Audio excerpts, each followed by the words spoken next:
For you to understand everything in this video, watch from this very point to the end. Thank you.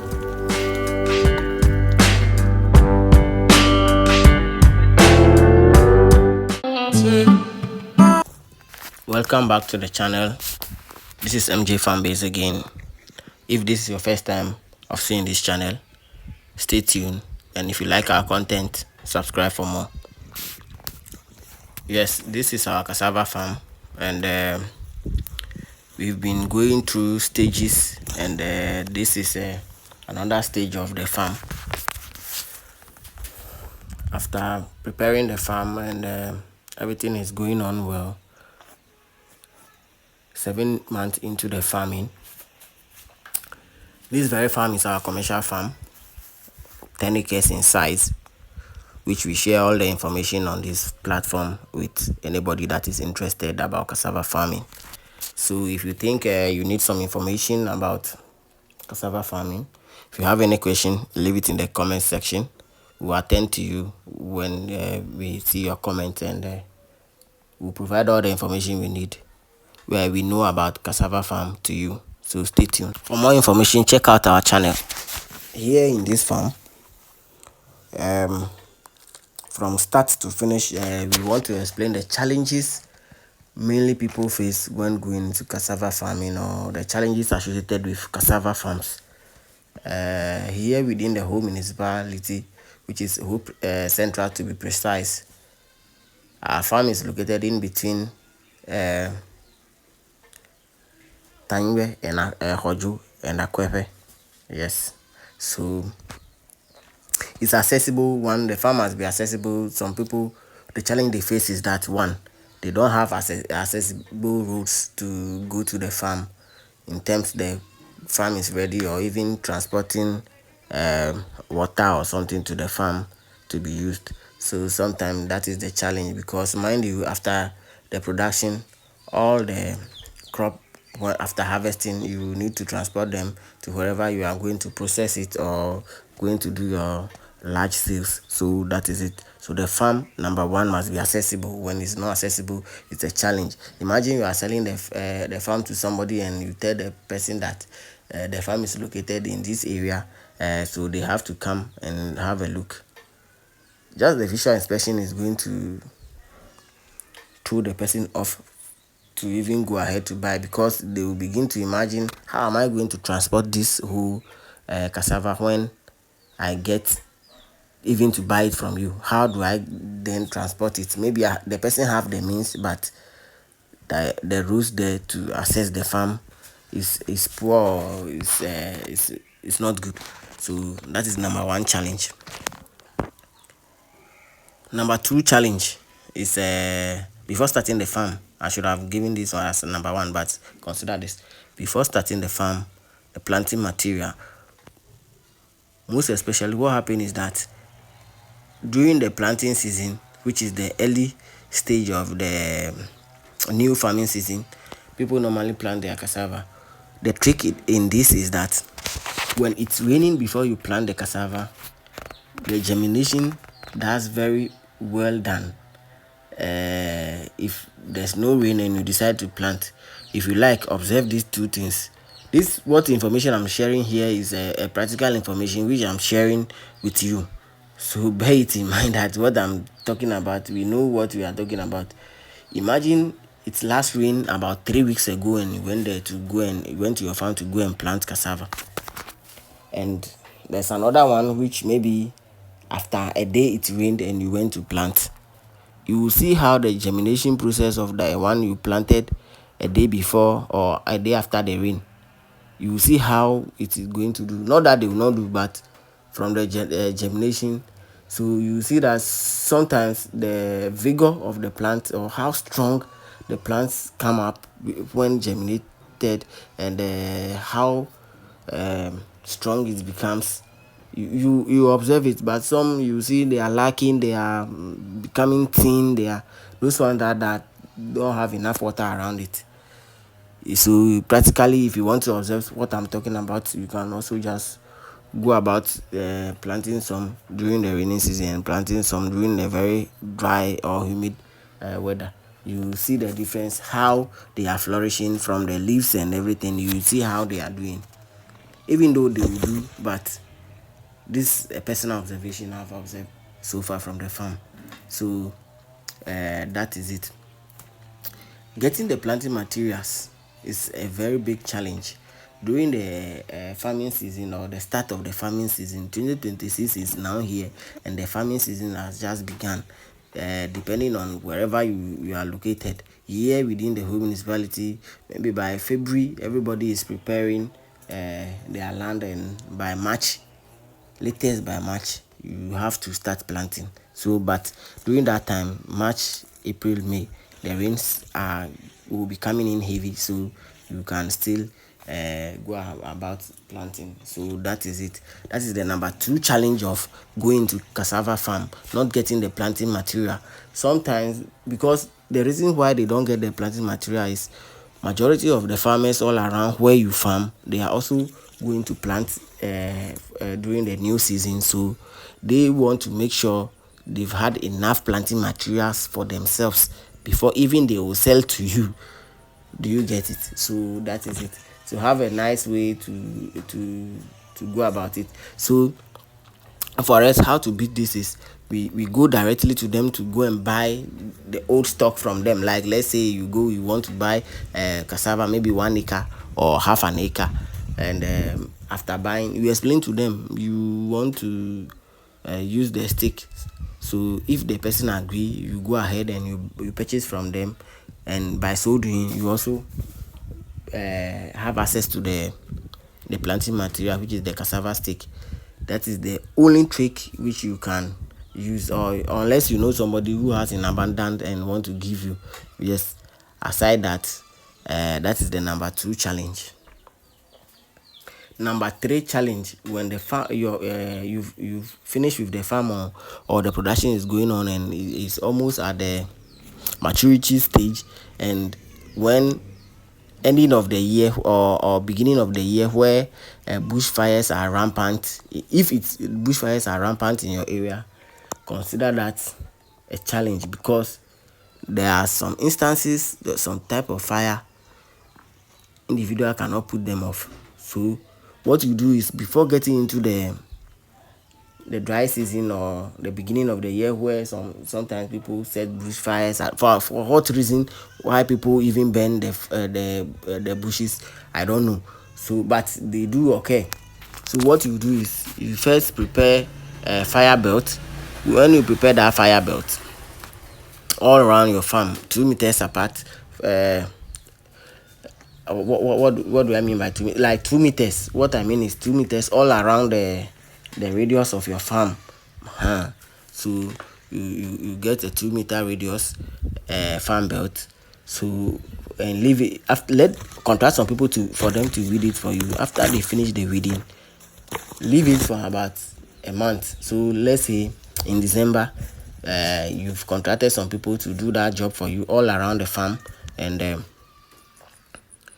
now you leave it. When you leave it for about a month, they will start germinating, and the dry leaves that is there, for you to be able to control the fire. And so you are going to set fire onto the dried ones that they've already finished clearing. So you put fire, and under proper supervision, not just that you go there and go and set fire over there and just walk away. No, you put the fire. So this is the trick we use here. What we use is, we use an abstract sprayer, and we put the nozzle that goes a little bit far. There are types of nozzles that people use, nozzles that you put that goes a little bit further from you, so that when you are even looking at the fire that you've already set, you'll be able to control it. If the fire, the raging of the fire is too much, you just spray into water into the fire, so that you calm the fire down, or if possible, you just put it off. So that it's a control measure to burn the bush around your farm. So you control the fire by you be on a standby, actively observing, and you control the weeds, the burning grasses that you've already set the fire onto. So that is what so far we've been observing, and this is our practical approach to all the problems we are explaining to you. Number three challenge about going into cassava farming here within the whole municipality. I don't know about your area, but you can ask some of the farmers if you are interested in going to cassava farm. Ask them so that you understand all these challenges before you start, or you engage anybody to do a farm for you, or you pay any money for any tractor operator to come and plow for you, or so, anything of that sort. When you miss all these steps without paying a proper attention, please know it's going to be tough. Number one, your investment, you are going to lose it. Number two, you are not going to get the expected production, or the estimated production you've estimated at the end. So which means you are going to run at a loss, and at the end you are going to say farming is not profitable. So we are sharing these informations with you so that you be very much aware of all the challenges involved, especially with yes, here in our shot you can see it's a control fire. We were standing on a standby mode, so if the fire is trying to go the way, or is trying to extend beyond the farm or into the farm, we put it off, because we just want to burn only where we want the fire to go. We are directing it to where it wants to go, where we want it to go, not where the fire want to go. So that we protect the farm. So this is what we were doing here. We are putting it off and spraying some of the water into the fire to extinguish it. So yes, that is it. So let me continue with the labor challenge, or farm hands challenge, or when you don't have any labor ready, please do ask and find a nice way to go about it. Otherwise you will be disappointed during the production, because maybe some people, let me just give you an example. One of our farm hands, he was they were the one who normally conduct our farm labors for us. And what happened is that one day I went to look for them, and they were like, they had another job in a poultry farm. So which means, and the poultry farm require a lot of attention. You can't just go there and maybe you want to make fast and go somewhere. So that means they have been locked up there. So it's better you have other options than that very person or those people you have in mind, because when the time is due for you to go and clear the farm or prepare the place, and you don't see the farm hands, the people to engage, you will be hot, because during that time the grasses will keep growing, and you will not be able to control it. At the end you are going to lose your investment.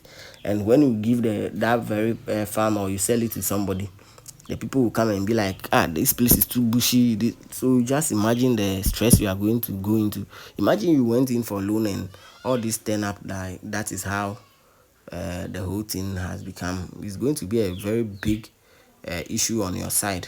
Yes, so here, this is what I mean. We cleared the edges of the farm, so which is 2 meters apart from the farm. So after clearing, we left it for about a month. So it even started, the grasses have started growing again before we came to put fire into the dry one, so that the intensity of the fire will not be too much. That is why we left it for about 2 months, because we could have just set the fire after 2 weeks after the weeding, but otherwise the intensity of the fire will be too much, and maybe the ones that are going to blow the cassavas that are at the edge of the farm will be more. So that is how we are going about our control fire all around the farm, so that nobody will come and put fire in our farm. And secondly, if you observe, the grasses has begun growing again, but we are supposed to weed it. But this very time, when you weed it and we have dry leaves there, some people have a wicked mindset, whereby they will just, you are not around and they come and set fire. So be careful. And last but not the least, during the time that bushfire is rampant, observe your area, ask questions on wherever you've done the farm, wherever you've farmed, ask the people, so that during that time you can pay somebody and be on the lookout for you. Yes, without that you will lose your farm, because some of these fires, I witnessed some before.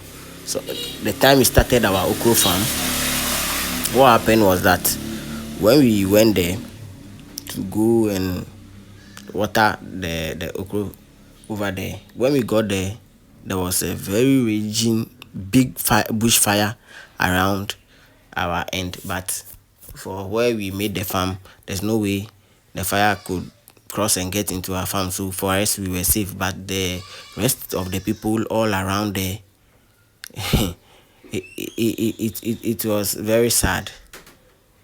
It was very sad. And during that time too, most of the grasses are dry, so the probability of the fire going to a large extent or burning to a wider space or area is very high. So one was a teacher and the second one was a Jehovah Witness guy. During that time, I saw these two guys who were finding a way to get to their farm, and I was like, "Ah, it's already getting late. What are they doing here?" And they was explaining to me that the fire, they heard the fire is closer to their farm, so they want to be on the standby, so that if anything, they will be able to put it off around their farm. So to avoid all these type of uh, uncomfortable situation, just prepare a fire belt earlier before the time, and you you do a control fire all around the place, and you'll be able to save time and energy, not to be in the haste to go to the farm even when it's late in the night. So thank you. So if you've watched to this end, and you are interested in what we do on this channel, you can check on our other videos as well to see what other information about farming, or if you are interested in cassava farming alone, you just check us out on MJ Farm Base. If you've not yet subscribed, please do so by supporting our channel. Subscribe, and see you in our next video.